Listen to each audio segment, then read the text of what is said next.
ورکوي چې یو منطقه مثلا دغه یو ټیبل ده د انتخاب وکړو چې معلوم شي. اوس فرض مثال دلته ورته وایم چې ګریټر دین. ګریټر دین څه معنا؟ چې زیات وي، غټ وي. له څونه غټ وي دلته یو عدد ورکوي. مثلا زه وایم کوم عدد چې له 500 نه غټ وي باید کوم رنګونه واخلي؟ دغه ټول د رنګو کمبینیشنز ده چې مثلا سور خط دی وي یا دغه ټول رنګونه وي یا کسټم نه خپل رنګ ورته انتخابولی شي. فرض مثال وایم چې لایټ ریډ وذ ډارک ریډ ټیکسټ دی وي. اوکې نو اوس کله چې موږ عدد له څونه زیات ورکوو ګوره 500 خپل هم نه 500 خپل هم نه ګریټر دین زیات. چې کله له 500 نه زیات وي بیا ګوره کوم رنګ چې انتخاب کړی هماغه به اخلي. دې ته کنډیشنل فارمټینګ وایي چې د شرط په بنیاد باندې فارمټ واخلي. پوه شوې؟ دا وینې ګریټر دین و دغه علامه ورته ورکولی شي چې ګریټر دین مطلب زیات وي. او که چیرې اوس مثلا دغه ځای کې ورته وایم چې کم دی وي کنډیشنل فارمټینګ کې لیس دین. لیس دین څه مطلب؟ کم. ګوره علامو ته هم پام ده وینې دلته د غټ علامه دلته د کم علامه. اوس فرض مثال دلته ورته وایم چې له 500 نه کم یې دا رنګ دی واخلي یا د دا بل رنګ واخلي یلو. اوکې نو اوس ګوره عدد دلته څه شی لیکل شوي نه دي که نه؟ نو ټول تقریبا 500 نه کم دي. خو چې کله زیات ولیکې مثلا زه لیکم هغه به بیا رنګ نه اخلي او چې کم وي هغه به نو رنګ اخلي. پوه شوې؟ بل پکې څه شی ده؟ ایکول ټو بټوین په مابینځ کې د دوو عددو په مابینځ کې. دلته ګوره اول عدد ورکوي. فرض مثال ورته وایم چې 500 اینډ 1000 کوم رنګ دی واخلي؟ له دې ځای نه یو رنګ ورته انتخابوي. زه هم ګرین کلر دی واخلي. اوس ګوره 500 او 1000 خپله نه اخلي. بټوین مطلب په ماینځ کې که نه؟ نو 500 خپله هم نه اخلي چې که زه 500 نه 500 هم واخیسته 1000 یې هم اخلي او منځ کې چې وي هغه به یې هم اخلي. کله منځ نه وتلی وي بیا نه اخلي. دې ته بټوین وایي چې په منځ کې باید وي. راځئ بل پکې ایکوال ټو چې مساوي وي. مثلا ته وایي چې کوم عدد مساوي وي له 500 سره باید دغه رنګ واخلي. نو چې کله 500 ولیکي هماغه رنګ به اخلي. نور عدد به چې هر عدد وي رنګ به نه اخلي. او بل پکې ټیکسټ دات کنټینز چې خط باید ولري. مثلا ته وایي چې چېرته علي لیکلی وي یا منځ کې چې لیکلی وي دغه رنګ به واخلي. نو چې کله علي وي هماغه رنګ به اخلي چې نور خط وي نه اخلي. که چېرې ولي ولیکې هم به اخلي. په دې چې ډبلیو نه وروسته علي ده که نه؟ نو دا ټیکسټ لپاره شو. او بل پکې څه شی لرو؟ ډیټ تاریخ. مثلا ته ورته وایي چې کوم تاریخونه چې زه د پرون لیکمه هغه باید کوم رنګ واخلي؟ دغه رنګونه واخلي. یسټرډې څه مطلب؟ پرون. ټوډے نن. ټومارو سبا. نو دغه هر شی چې مثلا زه لاست منت انتخابومه تیره میاشت کې چې هر تاریخ لیکمه باید کوم رنګ واخلي؟ فرض مثال زه وایم چې دغه یلو رنګ دی واخلي. اوکې نو اوس له نن نه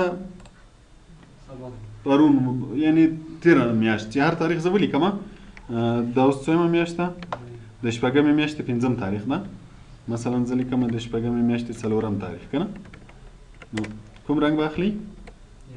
یلو. اول به پرون ما درته ویل چې اول باید څه شی ولیکو؟ اول باید میاشت ولیکو. د ایکسل په حساب چې د اول باید میاشت ولیکي. نو شپږمه میاشت 4م تاریخ د 2019 لږ زوړ تاریخ به ولیکو. 5م د 5 د 2019 ګوره لاست منت تیره میاشت. تیره میاشت کې چې هر تاریخ لیکې بس هماغه رنګ به اخلي. پوه شوې؟ بل ډوپلیکیټ ویډیوز. که چېرته دوه یو قسم ویډیوز وي ډوپلیکیټ معنا ورته نو باید هغه رنګ واخلي. ګوره زه وایم چې کله ډوپلیکیټ وي کوم رنګ دی واخلي؟ مثلا زه وایم ګرین رنګ دی واخلي. نو اوس کله چې دوه شیان ډوپلیکیټ شي مثلا علي مې دلته لیکلی بل ځای کې بیا علي بیا شي ګوره دواړه رنګونه څه رقم شو؟ ګرین شو. مثلا ولي مې دلته لیکلی بل ځای چې بیا ولیکل شي دواړه به ډوپلیکیټ شي. نو ډوپلیکیټ دوه دانې چې کله دوه یو قسم شول باید رنګ واخلي. مثلا اوس ګوره علي او علي یو قسم شو رنګ یې واخیستو. اوس که دا یو بیرته پکې بدل کړي د بل رنګ هم بیرته خپله له منځه ځي. وینې؟ یا مثلا یو عدد هم لیکلی 100 بل ځای کې بیا 100 ولیکم دواړه یو شانته عدد دي که نه؟ نو ګوره دواړه به رنګ واخلي. دې ته ډوپلیکیټ وایي چې کله دوه ډوپلیکیټ شي. پوه شوې؟ دریم خو بیخي ډوپلیکیټ ده. نو دا پوه شوې؟ ډوپلیکیټ څه مطلب؟ ورته چې یو رقم وي. ضرور نه ده چې دوه وي درې وي هر څه چې وي. مساوي رقم تقریبا. خو مساوي رقم دا چې تر ته چې زه عدد لیکم دې سره که مساوي وي. دلته وایي چې دوه عدد یو قسم ته وي یا دوه ټکسټ یا درې یو قسم ته وي ډوپلیکیټ وي دې ته ډوپلیکیټ. بل دا ټاپ اینډ باټم رولز. ټاپ اینډ باټم رولز ګوره په دې کې ټاپ 10 آیټم ټاپ 10% باټم 10 آیټم باټم 10%. ګوره دا څلور چې دي څه کار کوي. اول ګوره که چېرته زه ټاپ 10 آیټمز کلیک کوم ټاپ 10 آیټمز مطلب دا چې زه یو لیست ورته ښیم. فرض مثال زه ورته وایم چې دغه لیست کې هغه کوم چې ډېر غټ عدد دي هغه راته رنګ ورکړه. کنډیشنل فارمټ دی که نه د شرط په حساب باندې رنګ ورکوي. مثلا دلته به زه ټیبل ورکړم. اوس ګوره ورته وایم چې ټاپ 10 ټاپ 10 ضرور نه ده چې خامخا 10 وي 10 رقمولی هم شي. فرض مثال زه ورته وایم چې 15 له ټولو نه زیات عدد چې وي که نه چې ډېر غټ وي هغه ته کوم رنګ ورکړه. فرض مثال زه ورته وایم چې یلو رنګ ورکړه. کوم عددو ته 15 له ټولو نه زیات عدد. اوکې اوس ګوره که زه دلته یو عدد لیکم مثلا ومې لیکل څو 500 رنګ یې واخیستو که نه. په دې چې اوس فعلا په دغه خانه کې چې ما انتخاب کړی له ټولو زیات عدد څو ده 500 ده. اوس به مثلا ولیکم 600 بیا به ولیکم 900. څو عدد ورته ویلي دي 5 ورته ویلي که نه. نو دا 5 ګوره ټول زیات شو 400 به ورته وایم 300 به هم ورته وایم. اوس ګوره 15 عدد د ټولو نه زیات پوره شو که نه. اوس که زه بل عدد ولیکم مثلا 200 ګوره دا بیا رنګ نه اخلي. که چېرته زه یو بل غټ عدد ولیکم څو ولیکم 1000 نو بیا به ګوره دغه 300 رنګ له لاسه ورکړي. په دې چې اوس 15 غټ څوک شوه دغه 15 غټ شوه. نو ټاپ 10 مطلب دا چې ټولو نه غټ وي که نه. هر څومره چې وي مثلا ما لاس نه 15 ورته وویلی نو بیا به هماغه چې عدد اوس که دلته 2000 ولیکمه بیا به دا ورې کوم یو رنګ له لاسه ورکړي 400 به رنګ له لاسه ورکړي دی به رنګ واخلي. نو همیشه له ټولو نه زیات عدد چې وي هغه بیا رنګ اخلي. پوه شوئ. بله د پرسنټ په حساب ده چې فیصدي پکې زیاته وي له ټولو نه چې فیصدي پکې زیاته وي. دا بوټم کم عدد مثلا ته ورته وایې لږ به کم ورکړو 3 عدد زه هم 3 چې له ټولو نه کم عدد وي هغه باید کوم رنګ واخلي. فرض مثال زه وایم چې ګرین رنګ دې واخلي. اوکې اوس چې عدد لیکم مثلا ومې لیکه 1 2 3 4 رنګ یې واخیستو نه له ټولو نه کم عدد څو ده یو ده بیا 2 ده بیا 3 ده. که یې بدل کړم مثلا دا وکړم اوس ګوره 4 کم شو که نه نو 4 رنګ واخیستو یا دا به څو کمه 6. اوس ګوره یو کم عدد به بل ولیکم څو به ولیکم 3. اوس ګوره له ټولو نه کم دا او دا نو له ټولو نه کم عدد دې کې زیات دې کې کم. بلې د فیصدي په حساب او دا نور دوه چې دي د ایوریج په حساب چې ایوریج وي اوسط وي اوسط زیات اوسط کم رنګ باید واخلي. در سره به ګورئ بیا خپله. بل ډیټا بارز لرو که چېرته غواړئ چې دغه بارز هم ورته ښکاره شي. بارز لکه موږ چې په چارټ کې ګراف ویلی وو که نه که غواړئ چې دغسې ګراف شکل هم ورسره ښکاره شي. فرض مثال دغو عددو سره زه غواړم چې ګراف هم ښکاره شي نو دلته به راځئ ډیټا بارز څه رقم بارز ورسره ښکاره شي. ګوره هر یو چې انتخابوئ پام مو ده دغه ورسره انتخاب کړو. ګوره کوم عدد چې زیات وي بار یې زیات ده مثلا 1000 ګوره د عدد کم ده بار یې کم ده. د بار په حساب به هم درته ښیي چې په دې کې څومره عدد لیکلی. اوس فرض مثال دا 2000 زه لږ راکم کړم نو د بارونه به هم لږ کم او زیات شي. دا به څو کمه 12 ګوره یعنې دلته دې ځای دلته دې ځای یعنې بارز هم ورسره کوي چې په دې کې عدد څومره لیکلی ده. دا ټولو نه زیات عدد ده نو دا خانه ټوله ډکه ده که نه. دا عدد ډېر لږ راکم ده نو وینې شین رنګ یې لږ کم ده. دا له ټولو نه کم ده دا زیات. په دې کې به هم درته کوي چې زیات عدد کوم یو ده او کم عدد کوم یو ده. بارز به ورسره راځي ګراف به ورسره راځي. خو بل په دې ځای کې موږ سره دي کلر سکیلز. که غواړئ چې رنګونه ورسره ښکاره شي چې کوم یو زیات رنګونه وي چې زیات عدد وي یو قسم رنګ واخلي چې کم عدد وي بل قسم رنګ واخلي نو ډیزاین کولی شي. مثلا ده اوس ګوره دا چې ده 9 که نه کوم رنګ یې اخیستی سور. بیا له دې نه چې لږ راکم ده 6 بیا دا رنګ اخیستی. اوس که زه مثلا یو بل 9 هم ولیکم هغه به هم همدا رنګ اخلي. وینې که زیات عدد ولیکم مثلا 9 هم یې ولیکل بیا به ګوره له ټولو نه زیات سور دا ده که نه له ټولو نه زیات عدد به سور رنګ اخلي بیا ورپسې به دغه رنګ اخلي ورپسې به دغه رنګ اخلي. دلته تیار جوړ شوي رنګونه دي چې ورسره انتخاب یې کړې.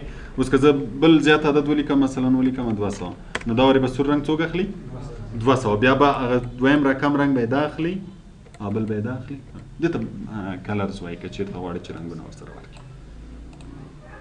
پوه شوئ. که غواړئ چې آیکن زر سره ورکړي آیکن هم ورکولی شئ چې په دې کې هم درته غټ وړ عدد ورښیي. تر چې یو دغه ځای کې به بل جوړ کړو اوس ګوره دلته ورته وایم چې ما سره آیکنز ورکړه دغه شکلونه ورکړه دا ټول آیکن لري هر آیکن چې غواړي خو دغه به ورکړو چې په دې کې ښه معلومیږي ګوره په دې کې څو آیکنونه موږ لرو درې یو یې چې دا ګرین ده یعنی زیات کوم عدد چې زیات لیکلی وي له هغه سره به کوم آیکن راځي ګرین آیکن به راځي کوم عدد چې کم وي هغه سره به کوم یو راځي سور او متوسط سره به زیات راځي اوس مثلا دغه منطقه کې ما انتخاب کړی اوس که زه یو زیات عدد ولیکم فعلا 500 بل ټول نه زیات وي که نه وکتور ورسره څه راغی جګ راغی چې یعنې دغه په ټولو کې زیات ده که کم ورکمه مثلا شپږ ګوره له دې سره څه راغی سور چون دا ټیټ عدد ده که نه که یو متوسط عدد ورکم له هغه سره به کوم یو راځي زیډ آیکن نو بیا به د هر عدد سره آیکن راځي تر څو تا ته معلوم شي چې په دې لیست کې له ټولو نه زیات عدد کوم یو ده کم عدد کوم یو ده متوسط عدد کوم یو ده پوه شوې که دوه ولیکل شي اوس مثلا 500 بل هم ولیکم هغه سره به هم سور علامه راځي 500 چون دا مینې جګ ده که نه دا هم جګ شو دا هم جګ شو نو چې هر عدد لیکې که دغه شی ورسره راغی نو تا ته به معلوم شي چې دغه عدد زیات ده دغه عدد په دې لیست کې کم ده او دغه عدد چې ده متوسط عدد دی پوه شوې دې ته آیکنز وایي دا شو آیکنز بل د نیو رول کلیر رول او مینیج رولز ګوره دغه ټول رولز وه که نه هایلایټ سیل رولز ټاپ باټم رولز ډیټا بار دا ټول رولز دي دغه رولز موږ له دې ځای نه هم ورکولی شو له دې ځای نه یې پاکوی شو له دې ځای نه ورکوی شو فرض مثال ته یو ټیبل انتخابوي دا منطقه ما انتخاب کړی زه له دې ځای نه نیو رول اخلم نوی رول اخلم ګوره دلته دا ټول رولز دي مخکې چې موږ وویلی دا فارمټ سیل ډاټ کنټین اوس مثلا زه ورته وایم چې بټوین نه ایکوال ټو ګریټر دی چې زیات وي له څو نه زیات وي مثلا زه وایم چې کوم عدد له 500 نه زیات وي کوم رنګ دې واخلي له دې ځای نه رنګ ورته کوي هلته تیار جوړ شوي و دلته یې خپله ورته وایي چې مثلا دغه رنګ دې واخلي فونټ دې سره رقم شي زه وایم بولډ دې شي بارډر دې سره رقم شي دا شیان ټول ورکولی شي اوکې که له څو نه زیات ورته ویلی 500 نه چې ګوره زه عدد لیکم یې نه هماغه شی به اخلي پوه شوئ دلته یعنې په خپله کولی شو چې یو شرط ورته ورکړو دلته چې و تیار جوړ شوي وه او دلته خپله یو رول انتخاب کړو چې باید څه رقم رول وي کلیر رول به څه وکړي بیرته به یې پاک کړي او مینیج رول به بیرته هم دغه رولز درته راولي که د بیرته تغیرات پکې راوستل اوس مثلا منطقه یې دومره ده کولی شي چې زیاته یې کړي له دې ځای نه زیات ځای انتخاب کړي کم ځای انتخاب کړي پوه شوې یا ورته شرط چینج کړي یا ورته رنګ چینج کړي نو هر شی کولی شي یا که کولی شي چې دا رول بیخي ډیلیټ کړي له دې ځای نه نو دې ته مینیج رول وایي پوه شوې په کنډیشنل فارمیټینګ باندې کنډیشنل فارمیټینګ څه مطلب شرطیه فارمیټ چې د شرط په اساس باندې ورته رنګ ورکړي بار ورکړي آیکن ورکړي یا ډیزاین ورته ورکړي بل راځو فارمیټ ټیبل دا خو له سټایل نه معلوم ده اوس مثلا که غواړم چې یو ټیبل ما جوړ کړی وي او سټایل ورکړم په ورډ کې مو ویلی وو که نه مثلا ورډ ده ایکسل ده علي ده والي ده زه به یې وړکی ټیبل جوړ کړم زه غواړم چې دا یو ښه ډیزاین ولري یو ټیبل غوندې شي نو کلیک یې کړه او له دې ځای نه ورته ورکړه هر یو چې انتخاب یې فرض مثال زه هم دا یو واخلي که د منطقه نه یې انتخاب کړی له دې ځای نه بیا انتخابوی شي او که انتخاب وي نو ادرس یې خپله دلته لیکل کېږي اوکې که ګوره ډیزاین به واخلي د ټیبل ډیزاین به واخلي پوه شوې په دې باندې کولی شي چې ورته ووایي چې صرف علي راته وښیه اوکې کې نو صرف علي درته وښیي بیرته دا ځای کلیک نه ټول راته وښیه بیرته به ټول درته وښیي ټیبل غوندې به راځي او دا سیل سټایل د سیل یوې خانې ته څه ویل کېږي سیل نو که صرف یوې خانې ته سټایل ورکوي مثلا یا یوې خانه نه چې هر څومره خانې دې انتخاب کړي وي له دې ځای نه کولی شي سټایل ورکړي پر مثال دا سټایل ورکوم ګوره هماغه سټایل به واخلي یا بل سټایل ورکوي هماغه سټایل دې ته سیل سټایل وایي بل د انسرټ ډیلیټ فارمیټ انسرټ ډیلیټ فارمیټ مو په ورډ کې هم په ټیبل کې تقریبا ویلې وه زه مثلا غواړم چې دغه ځای کې یو خانه ور واچوم دلته لیکلی دلته دا نیم چې لیکلی زه غواړم دغه ځای کې یو خانه ور واچوم کلیک مې وکړئ نو ورته وایم چې انسرټ سیلز څه شی ور واچوه خانه ور واچوه نو چې کله کلیک یې ګوره کرسر مونږ دلته ایښی نو وایي چې دلته ته خانه ور اچوئ دغه خانه کوم طرف ته لاړه شي که چېرته شفټ سیل رایټ کلیک کړو نو دا خانه کومې خوا ته ځي رایټ دا ټولې خانې رایټ یوه خانه رایټ ته ځي وینې دلته یوه خانه ور اضافه کوي او که چېرته ورته ووایو چې انډو به یې کړم بېرته او که چېرته په دې کې ورته وایي چې شفټ سیل ډاون بیا به څه وکړي دغه ټولې خانې به یوه خانه لاندې شي دغه ځای کې به یوه نوې خانه ور واچوي انټایر رو یوه مکمل رو ور واچوه ګوره یوه مکمله رو ور واچوله او انټایر کالم یو بسته کالم به ور واچوي دلته هم مینه شته رو چې رو ور واچوي کالم ور واچوي هر چېرته چې د کرسر یې کړي کله د یو ټیبل جوړ کړی په منځ کې یو کالم ور اضافه کوي یو رو ور اضافه کوي او انسرټ شیټ چې څه ور واچوي شیټ ور واچي بل کوم ځای نه موږ ور اضافه کوای شو دغه جمع نه هم کلیک کوای شي له دې ځای نه هم کلیک کوای شي تر څو یو شیټ راشي پوه شوې په دې ډیلیټ هم اوس مثلا د خانه کې د کرسر کوي نو ته ورته وایي چې ډیلیټ سیل ډیلیټ شي نو بیا ګورل تم دا شین راځي چې شیفت سیل لیفت کله دا خانه ډیلیټ شي دغه د ټول یو خانه د خاطر شي نو چې کله دا ډیلیټ شي هغه ټول به یو خانه د خاطر شي او که ورته وایي چې شیفت سیل اپ نو چې کله دا ډیلیټ شي دغه ټول بل یو خانه بر راشي نو یو خانه بر راشي دا ټول رو ټول کالم او که ډیلیټ رو ورته وایي شیټ رو نو مکمل دا یو رو به ډیلیټ کی او که کالم ورته وایي مکمل یو کالم به ډیلیټ کی او که ډیلیټ شیټ ورته وایي او له دې ځای نه هم کولی شي مثلا دا شیټ غواړئ ډیلیټ کړئ رایټ کلیک ډیلیټ رینیم هم کولی شي چې نوم ورکړئ همیشه شیټ ته کوم معلومات چې ورکړي هماغه نوم ورکوئ نه خبر وي درته فارمټ که غواړئ چې فارمټ ورکړئ اوس ګورئ دلته دا کلیکوئ ته ورته وایي چې فارمټ دی څه رقم شي اول پکې رو هایټ ده یو دویم شیټ به واخلو دغه ځای کې به یو ټیبل جوړ کړو دا به جوړ هسې ریکارډ دا ټیبل ما انتخاب کړی زه غواړم چې فارمټ ورکړم فارمټ موږ مخکې ویلي وو چې فارمټ څه ته وایي ډیزاین ته وایي که نه نو اوس ګوره په دې کې اول څه شی لرو رو هایټ لرو رو هایټ د رو جګوالی دلته ګوره علامه هم ورسره ورکړې ده کلیک یې کړه اوس فعلا د رو هایټ د رو اندازه څو ده 15 اوس که زه غواړم چې دا خانې چې ما انتخاب کړي دا لږ غټې شي یا لږ وړې شي نو که غواړې چې غټې شي عدد ور زیات کړه او که وایي چې وړې شي عدد یې کم کړه او زه هم چې 20 شي نو له دې ځای نه یو هم کولی شي ګوره دا یوه راکش کړه بېرته یې وړه کړه دا رو شو کالم کولی شي او له دې ځای نه که غواړې چې ټول په یوه اندازه شي نو بیا له دې ځای نه اندازه ورکړه اوس مثلا وایم چې 15 شي نو دا ټول به په یوه اندازه شي بل په دې کې اټو فټ رو ده که چېرته کومه رو پکې غټه وړه وي او غواړئ چې اټومیټیک سره فټ شي یوه اندازه شي نو بیا اټو فټ رو ټوله اندازه په یوه اندازه شي دا کوم روز چې تا انتخاب کړي دي بل کالم ویډ د کالم اندازې که غواړئ غټې کې ما درته چې له دې ځای نه هم یو کولی شو له دې ځای نه چې هر څومره د انتخاب کړي په یوه کولی شي فرض مثال زه ورته وایم چې که غواړم چې غټې شي نو عدد به یې زیات کړم چې څو دې شي لس نو کوم ټیبل چې ما انتخاب کړی ګوره کالمونه به یې ټول غټ شي او که یې کموي عدد کم ورکړه واړه به شي او بل پکې اټو فټ کالم ویډ چې د خط په اندازه شي ټول کالمونه به د چا په اندازه راشي د خط په اندازه راشي او په دې ځای کې ډیفالټ ویډ دا ډیفالټ یعنی اولنۍ څومره وګوره دغه نورو خانو غوندې که نه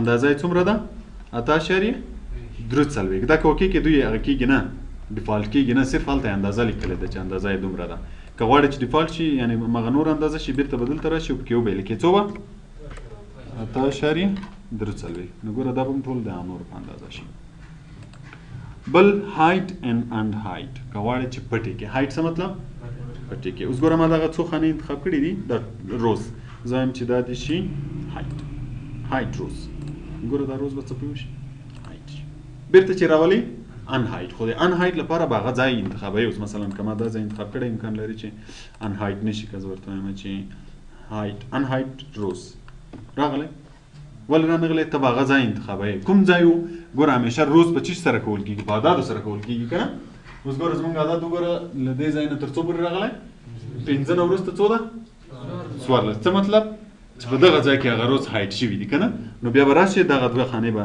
یا به له دې ځای نه یا له دې ځای نه به داسې انتخاب کړي او بیا به ورته په دې ځای کې ان هایټ روز ورته وایي تر څو هغه ځای درته ان هایټ کړي پوه شوئ بل اوس ګوره ما دا ټیبل انتخاب کړی ورته وایي چې هایټ کالمز هایټ کالم نو دا کالمونه به هایټ کړي دا ورې چې انتخابوي څه شی به انتخابوي ګوره کالمونه د ای بي سي په حساب دي که نه نو ګوره ای کالم ده بی کالم ده د بی نه وروسته ان ده نو دغه دوه خانې به انتخابوي او دلته به ورته وایي چې ان هایټ کالم تر څو یې درته ان هایټ کړي او بل پکې هایټ شیټ که غواړئ چې دا مکمل شیټ هایټ کړي نو بیا به هایټ شیټ دغه شیټ به مکمل هایټ کړي که د کله بیرته راوسته نو بیا ان هایټ شیټ دلته به یې لیست راشي چې هر څومره شیټونه دې هایټ کړي د ټول نومونه به راشي چې هر یو اوکې کې هغه به ان هایټ شي پوه شوې په دې رینیم شیټ څه کار به وکړي نوم به یې ورته بدل کړي دلته به یې نوم ولیکئ مثلا زه ورته وایم چې دا سیلري ده کاروندار رایټ کلیک باندې هم کولی شي ګوره رایټ کلیک